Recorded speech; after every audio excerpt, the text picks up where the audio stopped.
My life was pretty ordinary. Like many teenagers, I spent most of my time at school, doing homework, and then finding entertainment in computer games. My parents were caring, but one rainy evening, they decided to go to the country house, leaving me alone at home. Usually this didn't bother me much, I was used to being alone. But that night turned out to be completely unusual. As usual, I invited my friends over for a computer game. We sat in the virtual world, forgetting about everything else, but suddenly from the silence of the room came a strange sound. It was unlike anything I had ever heard. I stopped, feeling the hairs on my skin stand on end. My friends heard it too, and we exchanged worried glances. Deciding to check what was going on, I grabbed a flashlight and started descending to the first floor. With each step down, my heart beat faster and faster, and when I reached the last step, my flashlight suddenly went out. I pressed the power button several times, but there was no light. Darkness enveloped me like a thick fog. I felt fear causing my thoughts to run wild, but I was determined to move forward. Step by step, I overcame my fears, wondering what awaited me below. When I finally reached the first floor, I felt that something was wrong. The air was filled with tension, as if something ominous was lurking in the darkness. I realized I had to be cautious and began to move forward, holding the flashlight tightly in my hand. And then I saw them. Shadows moving along the walls like living creatures, forming strange patterns. I froze, watching them with genuine horror. The vision was so incomprehensible and unbelievable that my mind refused to accept it. They were approaching, and I felt my hand trembling, my heart ready to leap out of my chest. I couldn't move, petrified with fear. At that moment, I realized I had encountered something sudden and inexplicable, and that the world I was sure of no longer existed. At that moment, as the shadow began to envelop me, I heard a voice in my head, a hoarse whisper, as if woven from darkness. "You carry death," the voice thundered, making my skin crawl with cold sweat. I closed my eyes, trying to shake off this nightmarish sound, but it pierced my thoughts like a knife. And suddenly, everything disappeared. I opened my eyes and found myself standing in a dark room, my hand still clutching the flashlight. It was just a dream. An uneasy, frightening dream. With relief, I realized that nothing of what had happened was real. It was just a game of my subconscious, a game of darkness and fear. I slowly got out of bed and headed to the window to dispel my illusions in the light of the new day. But even as the first rays of sunlight streamed into my room, I still felt a tremor inside me. Although it was just a dream, its realism was too captivating to simply forget. I understood that while shadows may disappear in the light, some fears remain with us, forever hidden in our depths. And although I could walk through the darkness, I would always remember that it could return to remind me of its existence. The rest of the day passed by in a blur as I tried to shake off the lingering unease from the dream. I distracted myself with mundane tasks, but the memory of those eerie shadows lingered in the back of my mind like a persistent itch. As night fell once again, I found myself hesitating at the top of the stairs. Despite knowing it was just a dream, a part of me was reluctant to descend into the darkness below. But I chided myself for being irrational and took a deep breath, forcing myself to step forward. The creak of the floorboards echoed in the silent house as I made my way down to the first floor. This time I kept a tighter grip on the flashlight, determined not to let it fail me again. As I reached the bottom of the stairs, I paused, listening intently for any unusual sounds. The house seemed to hold its breath, enveloped in an eerie silence that sent shivers down my spine. Summoning all my courage, I pressed on, sweeping the beam of the flashlight across the dimly lit hallway. Shadows danced on the walls, casting strange shapes that seemed to twist and morph with every flicker of the light. With a sense of trepidation, I approached the doorway leading to the living room. It stood partially ajar, inviting me to peer inside. Taking a deep breath, I pushed the door open, the hinges squeaking in protest. The living room appeared just as I had left it earlier, bathed in the faint glow of the streetlights filtering through the curtains. Everything seemed normal, yet an unsettling feeling lingered in the air, like a whisper of something sinister lurking just out of sight. I cautiously stepped further into the room, my senses on high alert. Every creak of the floorboards, every rustle of the curtains, seemed amplified in the silence, heightening my unease. Suddenly, a movement caught my eye, a subtle shift in the shadows near the far corner of the room. My heart skipped a beat as I trained the beam of my flashlight on the source, but there was nothing there. I shook my head, chiding myself for letting my imagination run wild. There was nothing there, it was just my mind playing tricks on me. But as I turned to leave, a cold draft swept through the room, sending a shiver down my spine. I froze, my heart pounding in my chest. Something wasn't right. I could feel it in the air, a presence, malevolent and suffocating, lurking just beyond the edge of my perception. With a trembling hand, I reached for the door handle, desperate to escape the oppressive atmosphere of the room. But before I could turn it, a voice echoed through the darkness, chilling me to the core. "Who's there?" I called out, my voice barely more than a whisper, betraying my fear. There was no response, only the sound of my own ragged breathing echoing in the silence. Summoning every ounce of courage I had, I took a hesitant step forward, my flashlight trembling in my hand. The beam cut through the darkness, illuminating the room with an eerie glow. And then I saw it, a figure, shrouded in shadow, standing in the corner where the movement had caught my eye moments before. My blood ran cold as I stared into the empty sockets where its eyes should have been, a chill creeping up my spine. I stood rooted to the spot, my mind struggling to comprehend what I was seeing. The figure seemed to emanate an otherworldly presence, its form wavering and indistinct like a mirage in the desert. A sense of dread washed over me, threatening to consume me whole. Every instinct screamed at me to run, to flee from whatever malevolent force lurked before me. But I couldn't move. It was as if I were paralyzed, trapped in the gaze of those empty sockets that seemed to pierce through the darkness and into my soul. And then, with a suddenness that startled me, the figure spoke, a voice like gravel scraping against stone, filled with a cold, unnatural echo. "Who dares intrude upon our domain?" the voice echoed, sending shivers down my spine. I swallowed hard, my throat dry as sandpaper. I didn't mean to intrude, I stammered, my voice barely audible above the pounding of my heart. I was just looking for. The figure's hollow gaze bore into me, and I could feel its scrutiny like a physical weight pressing down on me. Looking for what it demanded, its voice low and menacing. I struggled to find the words, my mind a jumble of fear and confusion. I don't know, I finally managed to blurt out, "I don't know what I'm looking for." A chilling silence filled the room, broken only by the sound of my ragged breathing. The figure seemed to regard me with a mixture of curiosity and disdain, its form shifting and undulating like smoke in the wind.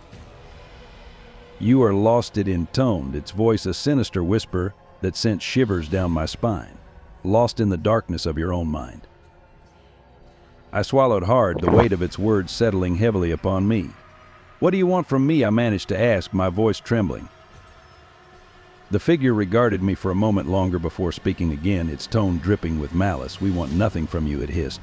"But you have something we desire." I felt a chill run down my spine as the figure's words sank in. What do you mean?" I asked, my voice barely a whisper. The figure seemed to glide closer, its movements unnatural and unsettling. "You carry a spark," it said, its voice low and menacing. "A spark of potential, of possibility. We have watched you, studied you, and we believe you may be the key to our salvation." My heart pounded in my chest as I struggled to comprehend the figure's words. "I don't understand," I said, my voice trembling. "What do you want from me?" The figure's empty gaze seemed to bore into my soul, sending a shiver down my spine. "We require your assistance," it said, its voice echoing in the darkness. "There are forces at work beyond your comprehension, forces that threaten to consume us all. But with your help, we may yet stand a chance." I felt a surge of fear and confusion welling up inside me. I don't know if I can help you," I stammered, my mind racing with uncertainty. The figure inclined its head, its form wavering in the dim light. "You have a choice," it said, "but know this. The fate of our world and yours hangs in the balance." I stood there, paralyzed by indecision, my mind racing with conflicting thoughts. On one hand, the figure's words filled me with a sense of duty, a desire to help in the face of an unknown threat. But on the other hand, I couldn't shake the feeling of unease, the nagging doubt that this was all too surreal, too fantastical to be real. What do you need me to do?" I finally managed to ask, my voice barely more than a whisper. The figure regarded me with its hollow gaze, its expression inscrutable. "You must journey with us," it said, "to the realm beyond where the darkness reigns supreme. There you will face trials unlike any you have ever known. But if you succeed, you may yet hold the key to our salvation." I hesitated, uncertainty gnawing at my insides. The prospect of embarking on such a perilous journey filled me with dread, yet a part of me couldn't ignore the sense of responsibility weighing heavily upon me. "What happens if I refuse?" I asked, my voice trembling slightly. The figure's gaze seemed to harden, its features twisting into an expression of cold determination. "Then you will remain trapped in the darkness of your own mind," it replied, "forever haunted by the specter of what could have been." I shuddered at the thought, the weight of the figure's words pressing down on me like a leaden cloak. Could I truly turn my back on this opportunity, knowing the consequences of my inaction? But before I could voice my decision, a sudden commotion erupted from outside, the sound of footsteps echoing through the silent house. My heart skipped a beat as I realized I was no longer alone. Instinctively, I retreated further into the shadows, my heart racing with a newfound sense of urgency. Who could be coming at this hour? And what would they think if they found me here, conversing with another worldly figure in the darkness? The footsteps drew nearer, their rhythm steady and purposeful. I strained my ears, trying to discern any clues as to the identity of the intruder, but all I could hear was the sound of my own ragged breaths. And then, with a suddenness that took me by surprise, the door to the living room burst open, flooding the room with blinding light. I shielded my eyes, squinting against the glare, as a figure stepped into the room, silhouetted against the brightness of the hallway beyond. My heart hammered in my chest as I struggled to make out the identity of the newcomer. Was it a friend, a family member, or perhaps someone else entirely? As my eyes adjusted to the sudden influx of light, the figure stepped forward, revealing themselves to be a tall, imposing man with a stern expression etched upon his face. He wore a uniform, and a badge gleamed dully in the light, marking him as some sort of authority figure. "Who are you?" he demanded, his voice firm and commanding. I opened my mouth to reply, but no words came out. My mind raced, trying to come up with an explanation for why I was standing in the darkness of the living room, but nothing coherent surfaced. The man's gaze swept over the room, taking in the scene before him. I could see the confusion and suspicion flicker in his eyes as they landed on the empty corner where the otherworldly figure had been moments before. "Is there someone else here?" he asked, his tone tinged with suspicion. I hesitated, unsure of how to respond. Should I tell him about the figure? Would he even believe me? But before I could formulate a response, the man's radio crackled to life, emitting a burst of static followed by a garbled voice. The man frowned, bringing the radio to his ear as he listened intently to the transmission. His expression darkened with each passing moment, and I could sense the tension radiating from him like a palpable force. After a moment, he lowered the radio and turned his gaze back to me, his eyes narrowed in suspicion. "I don't have time to deal with this right now," he said curtly. "But mark my words, I'll be keeping an eye on you." With that, he turned on his heel and strode out of the room, leaving me standing alone in the darkness once more. As the sound of the man's footsteps faded into the distance, I let out a shaky breath, feeling a sense of relief wash over me. But it was short-lived, replaced once again by the gnawing uncertainty of my situation. I glanced around the room, my eyes falling on the spot where the otherworldly figure had stood just moments before. Was it all just a figment of my imagination? Or was there truly something lurking in the shadows, waiting to reveal itself once more? With a trembling hand, I reached for the flashlight, the beam casting long, eerie shadows against the walls. Steeling myself, I took a step forward, determined to uncover the truth no matter the cost. With each step I took, the weight of the unknown pressed down on me, filling the room with a tangible sense of unease. Every shadow seemed to twist and shift, morphing into grotesque shapes that danced at the edge of my vision. I forced myself to push forward, my heart pounding in my chest as I ventured deeper into the darkness. The air grew thick and heavy, suffocating me with its oppressive presence. And then, just as I reached the far end of the room, a sudden movement caught my eye, a flicker of movement in the corner, barely perceptible against the inky blackness. My breath caught in my throat as I trained the beam of my flashlight on the source of the movement. For a moment there was nothing but silence, the tension in the air almost palpable. And then, with a rustle of fabric, a figure emerged from the shadows, its form shrouded in darkness. I froze, my heart racing as I struggled to make out its features in the dim light. As the figure drew closer, a sense of recognition washed over me. It was the same otherworldly being I had encountered earlier, the one with empty sockets where its eyes should have been. My pulse quickened as the figure approached, its movements fluid and unnatural. I felt a chill run down my spine as it loomed over me, its presence radiating an otherworldly aura. "You have returned," it intoned, its voice echoing in the darkness. "I sensed your hesitation, your uncertainty." I swallowed hard, my mouth suddenly dry. "I don't know what to do," I admitted, my voice barely a whisper. The figure regarded me with its hollow gaze, its expression inscrutable. "You must choose," it said. "Will you embrace the unknown, or will you remain trapped in the shadows of your own making?" I hesitated, torn between the desire to uncover the truth and the fear of what lay beyond. The weight of the decision bore down on me, threatening to crush me under its burden. But then a spark of determination flickered within me. I couldn't let fear dictate my actions. If there was a chance to uncover the secrets hidden in the darkness, I had to take it. "I choose to embrace the unknown," I said, my voice steadier than I felt. The figure nodded, its empty gaze seeming to pierce straight through me. "Very well," it said. "Prepare yourself. The journey ahead will not be easy." With a sense of determination, I squared my shoulders and braced myself for whatever lay ahead. The figure extended a hand towards me, and without hesitation I reached out and took it. As soon as our hands touched, a surge of energy coursed through me, sending a shiver down my spine. The room around me began to fade away, replaced by an endless expanse of darkness. I blinked, trying to make sense of my surroundings, but there was nothing to see except for the void stretching out before me. Panic threatened to overtake me, but I forced myself to remain calm. Slowly, shapes began to materialize out of the darkness, vague and indistinct at first, but gradually gaining form and substance. I found myself standing in the midst of a desolate landscape, where jagged cliffs rose up from the ground like twisted fingers reaching for the sky.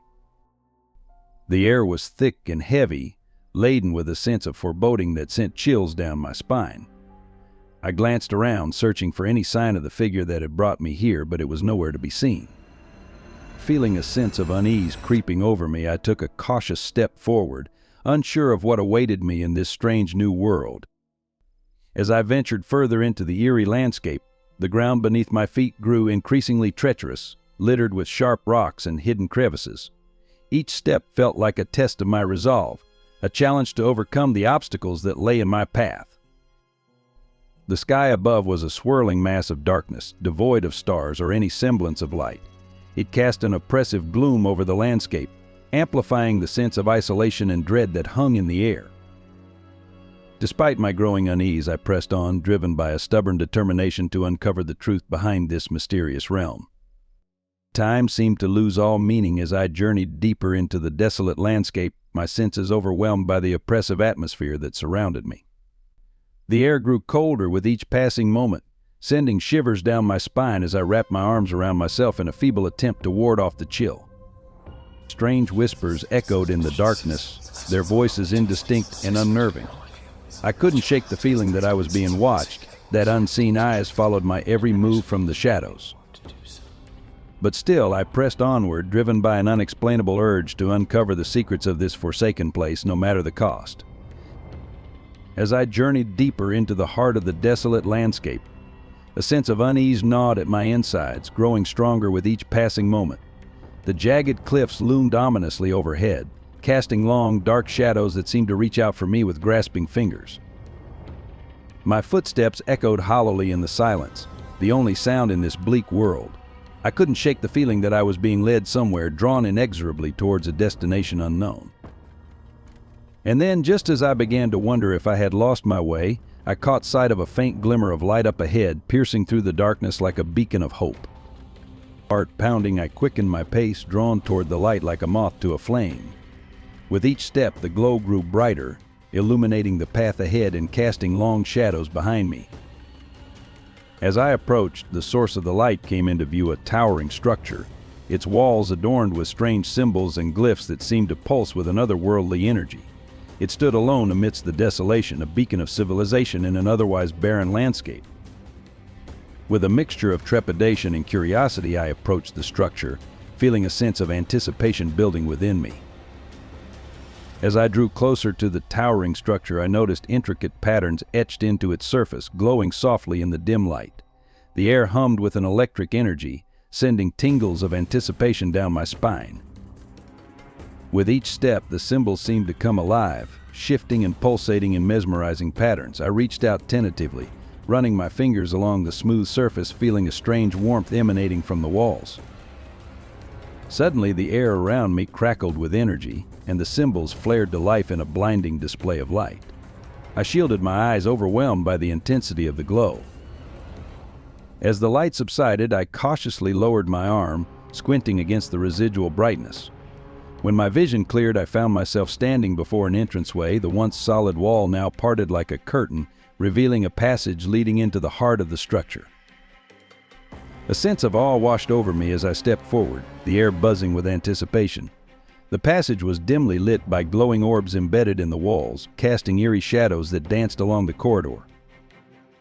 With each step, I felt as though I was descending into the depths of the unknown, drawn by an invisible force that pulsed in rhythm with my heartbeat.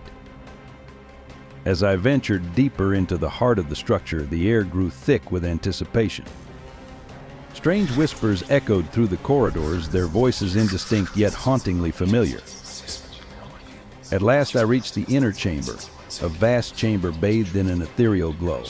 Before me stood a pedestal upon which rested a shimmering orb pulsating with a radiant light.